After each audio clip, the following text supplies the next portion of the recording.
Assalamualaikum warahmatullahi wabarakatuh. Kami dari kelompok 13 akan mempresentasikan terkait perencanaan fondasi tiang pancang pada sebuah apartemen 7 lantai. Untuk nama anggotanya, yang pertama Muhammad Agus Hilmi NPM 59, kedua Muhammad Asa Aldin NPM 84, ketiga Prilly Suci Amala NPM 91, keempat Afrizal Gozi Habibi NPM 109, dan kelima Andra Putri Larasati NPM 119. Fondasi dalam adalah fondasi yang didirikan permukaan tanah dengan kedalaman tertentu di mana daya dukung dasar fondasi dipengaruhi oleh beban struktural dan kondisi permukaan tanah. Biasanya dipasang pada kedalaman lebih dari 3 meter di bawah elevasi permukaan tanah. Fondasi dalam digunakan untuk mentransfer beban ke lapisan yang lebih dalam untuk mencapai kedalaman tertentu sampai didapat jenis tanah yang mendukung daya beban struktur bangunan sehingga jenis tanah yang tidak cocok di dekat permukaan tanah dapat dihindari.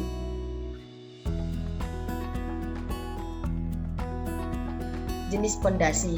Yang pertama, fondasi sumuran. Fondasi sumuran adalah suatu bentuk peralihan antara fondasi dangkal dan fondasi tiang. Fondasi sumuran sangat tepat digunakan pada tanah kurang baik dan lapisan tanah kerasnya berada pada kedalaman lebih dari 3 meter.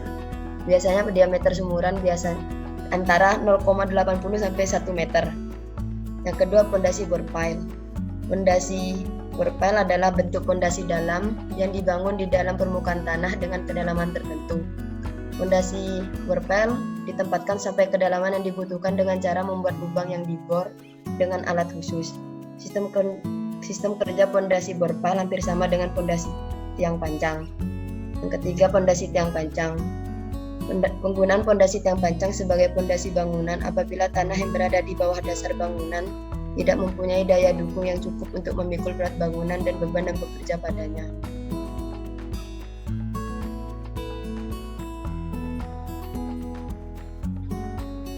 Berikut data perencanaan yang kami pakai, yaitu perencanaan apartemen 7 lantai dengan spesifikasi kami memakai BC42 untuk tulangannya dengan beton mutu FC35 MPa dan tinggi bangunan total dengan elevasi 31,5 meter dengan lebar dan panjang bangunan yaitu 45 dan 20 meter.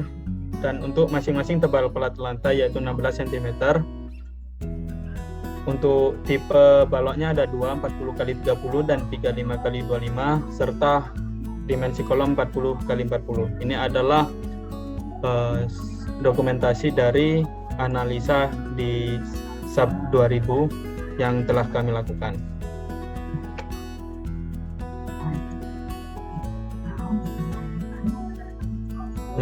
Kemudian ini adalah gambar rencana denah lantai 1 untuk perencanaan apartemen. Ini adalah lantai 2 sampai 7 dengan tipe yang sama.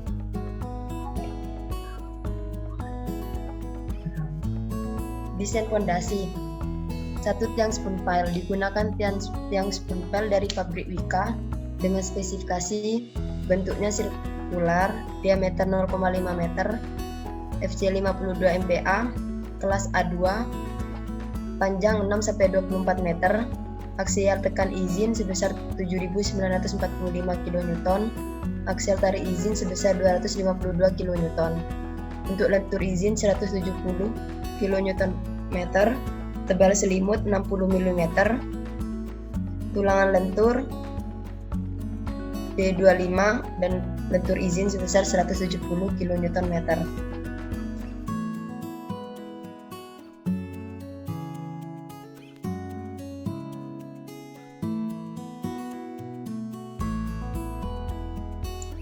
Hasil analisis joint reaction fondasi pada portal. Gaya yang diambil sebagai parameter desain dari hasil analisis SAP 2000 adalah reaksi joint yang paling kritis, yakni joint fondasi pada portal yang paling kritis atau yang paling berat.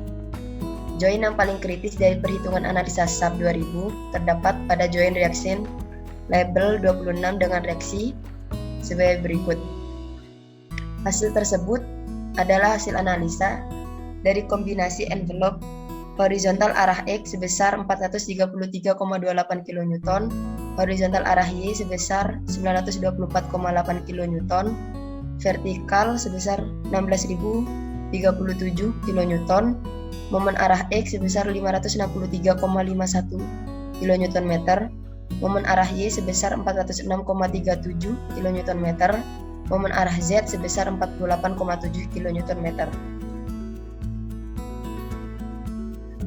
Berikut adalah parameter desain tanah ring log. Sumber paket 7 perencanaan teknik jembatan Tirtonadi. Sehingga dari grafik NSPT dapat ditabelkan informasi nilai NSPT pada setiap kedalaman dan tipe kohesinya. Untuk tipe kohesi dibagi menjadi dua. Yang pertama kohesif soil, yang kedua non kohesif soil. Sehingga NSPT rata-rata sebesar 39,23.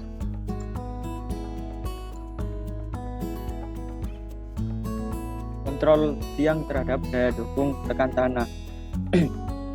Kapasitas daya dukung tekan tanah atau biasa disebut dengan bearing capacity bergantung pada dua pengaruh berikut: faktor lakatan selimut tiang, faktor tekan tanah pada ujung tiang.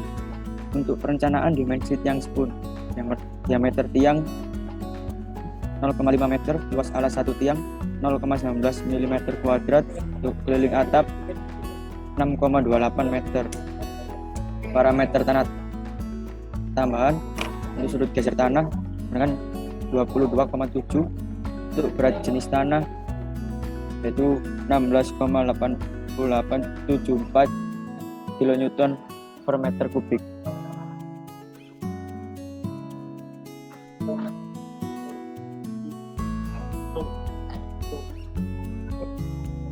Analisis daya dukung tanah M. Keterangan CS sama dengan cohesion soil, untuk NCS non cohesion soil. L. Panjang tiang pada lapisan yang dianalisis. CU kohesi tak terdrainase. Untuk alfa faktor adhesi. IP kapasitas ujung. QS kapasitas keliling. QSC kapasitas kontribusi kohesi tanah. QS theta kapasitas kontribusi sudut geser tanah. QU daya dukung tanah.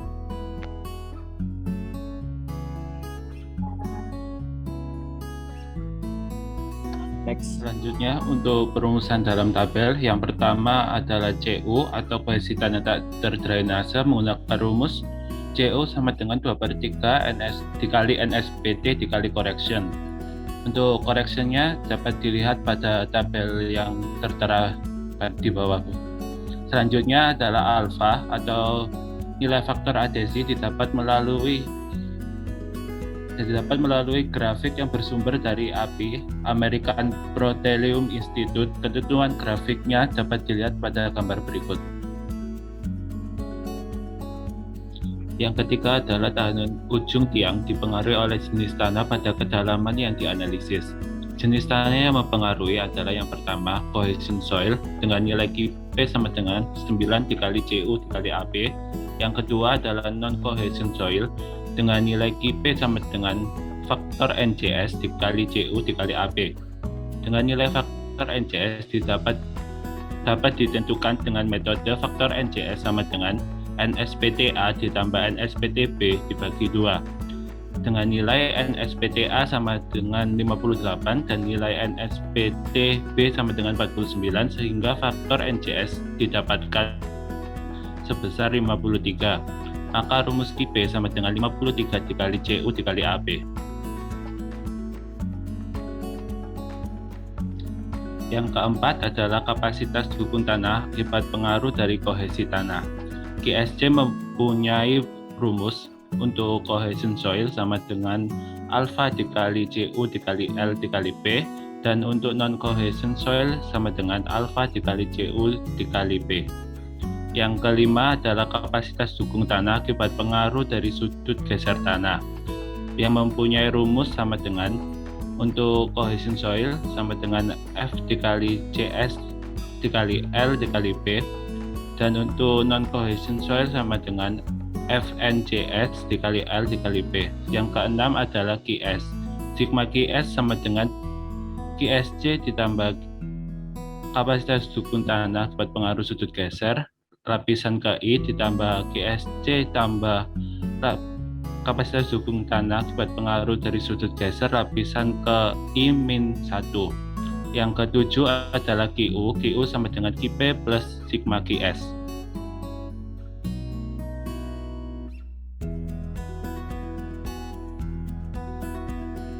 Selanjutnya adalah transfer beban kolom ke tiang. Dibutuhkan perumusan besarnya gaya yang ditransfer dari kolom menuju tiang.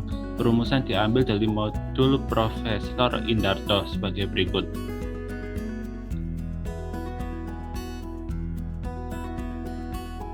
Selanjutnya untuk perencanaan pile cap tiang. Diameter tiang sebesar 0,5 meter, jumlah tiang sebanyak 4 tiang, jarak antar tiang sebesar 1,5 meter dengan kontrol SNI 2847/2019 pasal 13.4.2, yaitu SP lebih besar dari sama dengan 3 kali DP dan memenuhi kontrol tersebut. Selanjutnya jarak tiang ke tepi pile cap sebesar 0,5 meter dengan kontrol SNI 2847/2019 pasal 13.4.2, yaitu dengan TP lebih besar dari sama dengan 1 kali TP dan memenuhi kontrol tersebut. Selanjutnya untuk dimensi pile cap yaitu sebesar 2,5 meter dikali 2,5 meter dan tebal 1,7 meter. Dan untuk kontrol SNI 2847/2019 pasal 13.4.2.1 yaitu HPC atau tebal pile cap lebih besar dari sama dengan 300 mm dan oke untuk kontrol tersebut.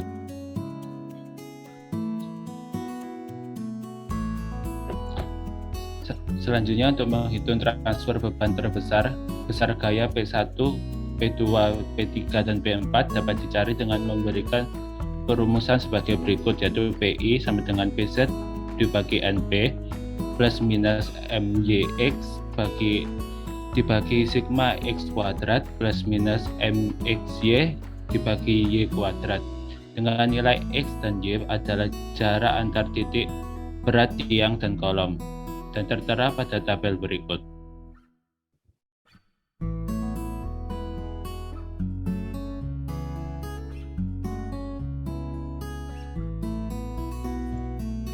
Untuk nilai P1 didapatkan 4061,63 kN, untuk P2 sebesar 3685,96 kN, untuk P3 didapatkan 4332,54 kN, untuk P4 sebesar 3956,87 kN. Dari nilai P1, P2, P3, dan P4 diambil nilai paling besar untuk dijadikan parameter kontrol, yaitu P3 sebesar 4332,54 kN.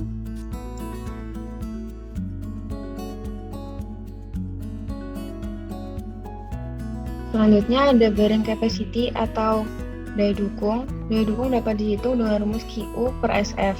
Apabila dipasang dalam kedalaman sampai kedalaman 16 meter, maka dikontrol dengan syarat PU lebih kecil dari QN. PU 4332,54 dan QN 5277,45, sehingga tanah kuat terhadap beban.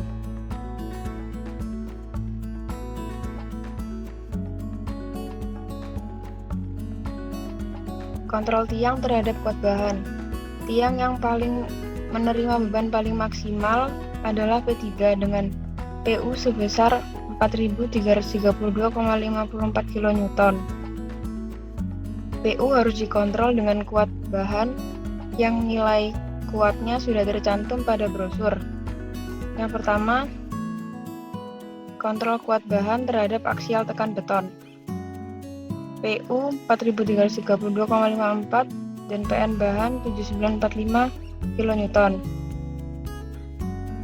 Kontrol kuat bahan terhadap QU tanah. QU tanah sebesar 15.832,36 dan PN bahan 15.890 kN.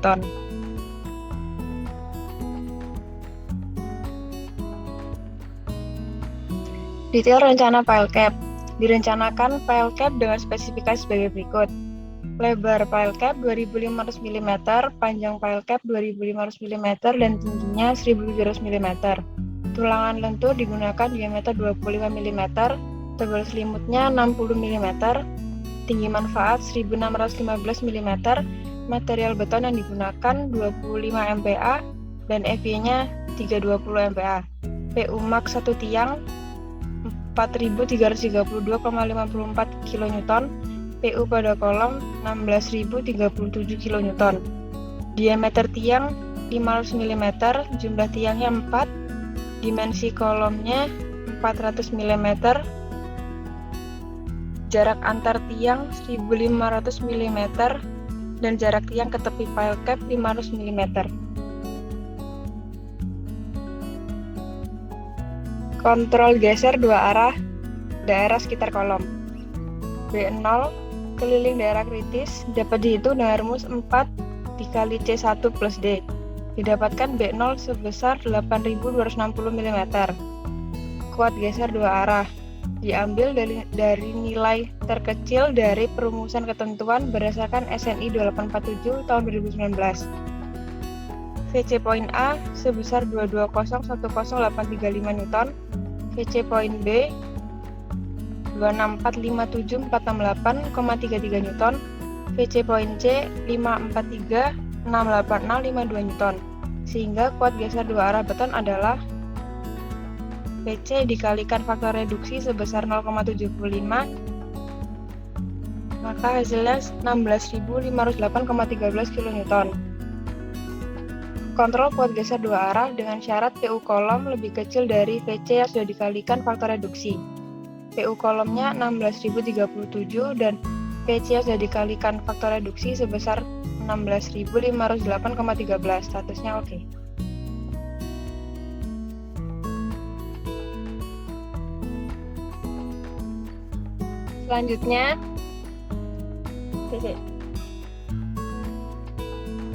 Selanjutnya, kontrol geser dua arah pada daerah sekitar tiang spun. Daerah bidang kritis dapat dihitung dengan 2 dikali TP plus C1 dibagi 2 plus D per 2. Didapatkan 3065 mm. Kuat geser dua arah diambil dari nilai terkecil dari perumusan ketentuan berdasarkan SNI 2847 tahun 2019. VC poin A 8167458,75 Newton, VC poin B 1262243,625 Newton, VC poin C 257564746,75 Newton. Sehingga kuat geser dua arah beton adalah PC dikalikan faktor reduksi, yaitu sebesar 6125,59 kN. Kontrol geser dua arah daerah sekitar tiang. Persyaratannya adalah PU tiang lebih kecil dari VC dikali faktor reduksi. 4.332,54 lebih kecil dari 6125,59 kN, statusnya oke. Kontrol geser satu arah. Dicek terlebih dahulu apakah posisi tiang pancang masih dalam daerah kritis geser. D atau panjang kritis adalah 1615 mm. Menurut pasal 8.4.3.2, geser pon satu arah tidak berpengaruh secara besar bila posisi tiang pancang terletak dalam daerah kritis. Dicek dengan X setengah dikali SPC per 2D. Syaratnya X minus 1090 mm, tidak ada geser satu arah. Kemudian kesimpulan dari perencanaan yang telah kami lakukan yaitu dipasang tiang spoon panel dengan acuan perencanaan joint direction yang paling kritis pada joint interior level ke-26, yaitu pada gambar yang tertera pada gambar di samping, dengan diameter 0,5 meter, jumlah 4 tiang spoon dipasang hingga kedalaman 16 meter dari muka pile cap. Kemudian dimensi dari pile cap itu sendiri yaitu panjang 2.500 mm, lebar 2.500 mm, dan tebal 1.700 mm. Berikut juga adalah gambar untuk detail dari fondasi dan potongannya ini sendiri. Terima kasih. Sekian dari presentasi yang dapat kami sampaikan, semoga bermanfaat. Wassalamualaikum warahmatullahi wabarakatuh.